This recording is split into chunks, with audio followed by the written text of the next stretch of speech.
And we're back to learning Illustrator in here, day 198. Let me show the twist effect. It's a very simple effect, so there isn't much to explain. We can find it under Effect, Distort and Transform, and you can simply adjust the angle. Just make sure that the preview window is checked, and then you can see the effect applied in real time.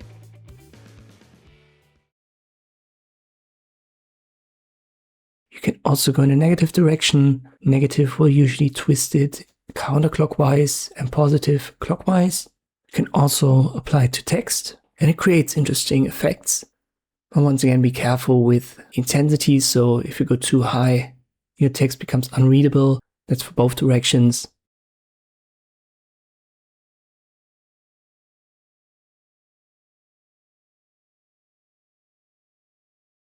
Then we go to like 180, and you can see the text isn't really identifiable anymore.